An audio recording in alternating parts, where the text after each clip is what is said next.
नमस्ते सदा वत्सले मातृभूमि। मध्य प्रदेश की समस्त जनमानस को मेरा सादर प्रणाम।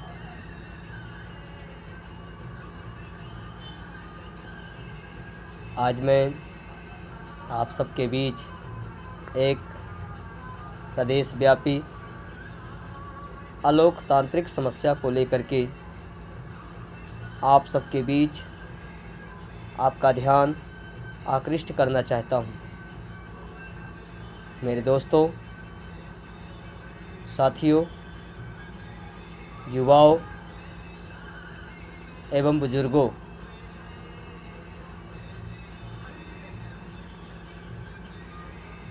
हम ये जानते हैं कि हमारी लोकतांत्रिक बनाए व्यवस्था को सुचारू रूप से चलाने हेतु एक सत्ता की ज़रूरत होती है। लेकिन जब तक वह सत्ता लोकतांत्रिक तरीके से, पारदर्शी तरीके से और समरसतापूर्ण तरीके से शासन चलाती है, बहुत अच्छी बात है। लेकिन जब कभी भी अनैतिक रूप से, अपारदर्शी तौर तरीक़ों से, अलोकतांत्रिक तौर तरीक़ों से यदि शासन चलाए तो हम सबका दायित्व होता है, हमें आवाज़ उठाना चाहिए।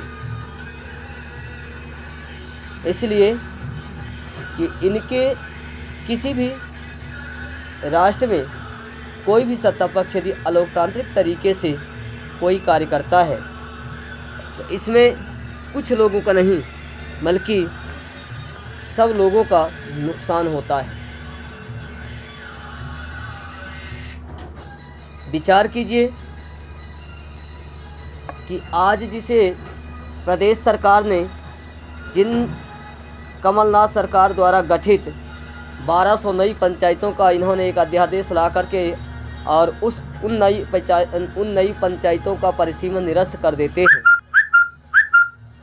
कल के इनकी सरकार गिर जाती है, पूर्ण बहुमत में वो सरकार आती है और पुनः अध्यादेश ला करके और इन्हीं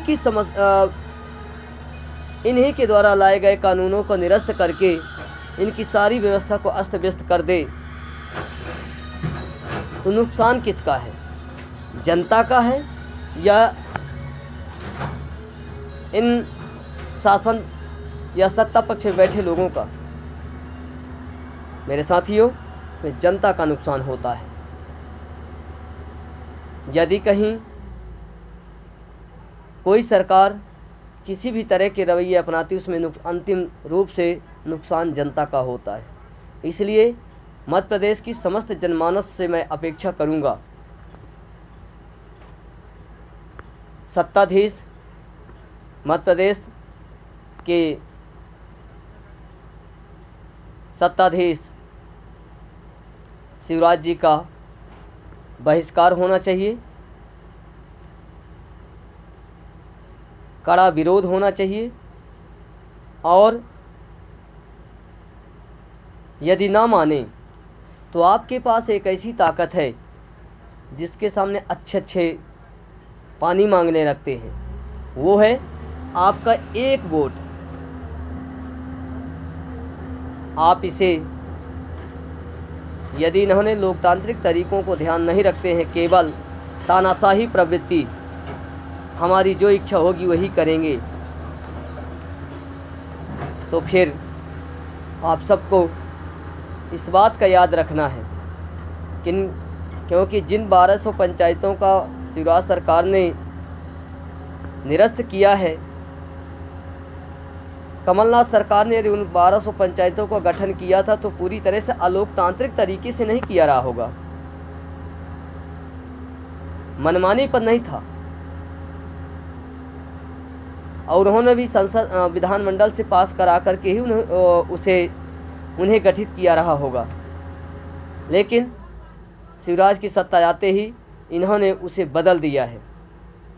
मैं मानता हूँ कहीं यदि कोई त्रुटियाँ हैं तो उनमें संशोधन होना चाहिए, पूरी तरह से निरसन नहीं। इसलिए मैं आप सब मध्य प्रदेश की समस्त जनमानस से अपेक्षा करूंगा, शिवराज जी को सत्ता में बैठे लगभग 15 से 20 साल हो गए हैं और इसीलिए अब इन्हें सत्ता का घमंड खूब हो गया है।